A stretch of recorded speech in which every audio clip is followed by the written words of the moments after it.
The 2026 World Cup was marketed as a continent-spanning, culturally unifying spectacle across the United States, Canada, and Mexico, a guaranteed, sold-out event on the biggest stage in sports history. That expectation met reality on the tournament's opening week, at the Group A match between South Korea and the Czech Republic. Global broadcasts showed vast sections of the lower bowl empty. Thousands of premium seats were completely vacant. Yet FIFA's official attendance figure was 44,985. In a 46,000-capacity venue, that's a 98.5% occupancy rate. The math does not align with physical reality.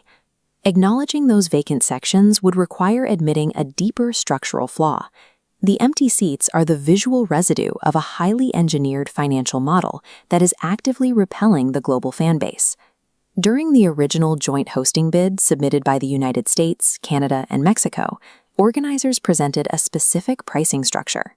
A standard seat for the World Cup final was capped at a maximum of $1,550. This chart tracks standard final ticket prices. After sitting at $600 for Qatar 2022, the 2026 baseline soared to $5,800, a 915% inflation. At the extreme end, premium Category 1 seats tripled from $11,000 to nearly $33,000 a seat. FIFA drove these numbers up using a system they call variable pricing. It functions identically to dynamic pricing, allowing ticket costs to fluctuate rapidly in real time based entirely on fan demand. For 90 of the 104 matches, prices were quietly raised by an average of 34%. By extracting the absolute maximum threshold from consumers, the primary market stagnated. Weeks before the tournament started, secondary market valuations crashed, with median resale prices dropping 20%. This variable pricing strategy resulted in a massive oversupply crisis. On the eve of the tournament, roughly 180,000 tickets were left sitting unsold across FIFA's primary inventory and official resale portals. This lack of demand hit high-profile fixtures directly. Over 4,400 unsold tickets were for the United States men's national team's opener in Los Angeles. Fans trying to offload tickets they can no longer afford are trapped in a closed-loop system. FIFA extracts a 15% fee from the buyer and another 15% from the seller. The current massive surplus of tickets shows that those specific wealthy demographics have a strict limit to what they will spend. As the empty seats became impossible to ignore on air national television, FIFA's media division deployed a coordinated response to defend their attendance metrics. Their official statement asserted that the missing spectators were actually inside the building. According to FIFA, several ticketed fans were simply choosing to stand in the stadium concourses rather than sit in the seats they paid thousands of dollars to secure. Sports business analysts and journalists immediately parsed the data. Coverage highlighted that FIFA's official numbers claimed only 1,574 seats were left unfilled across the entire tournament's first 6 matches.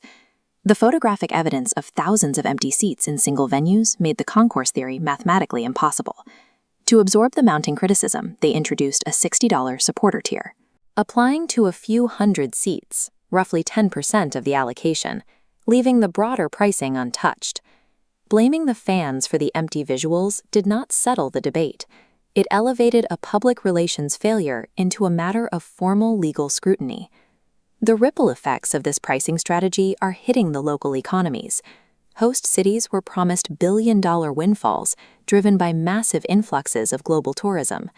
In Houston, Texas, local officials expected to attract around 500,000 visitors and generate $1.5 billion in economic activity.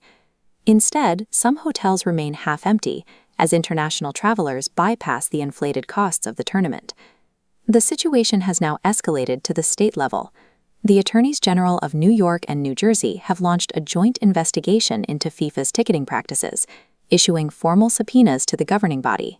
The investigators accuse FIFA of creating fake scarcity by withholding large blocks of tickets to artificially drive up the prices of remaining seats. Their focus is specifically centered on the matches scheduled here, at MetLife Stadium, the site of the World Cup final. By treating the world's most accessible cultural event purely as a vehicle for maximum financial extraction, FIFA tested the absolute limits of consumer tolerance.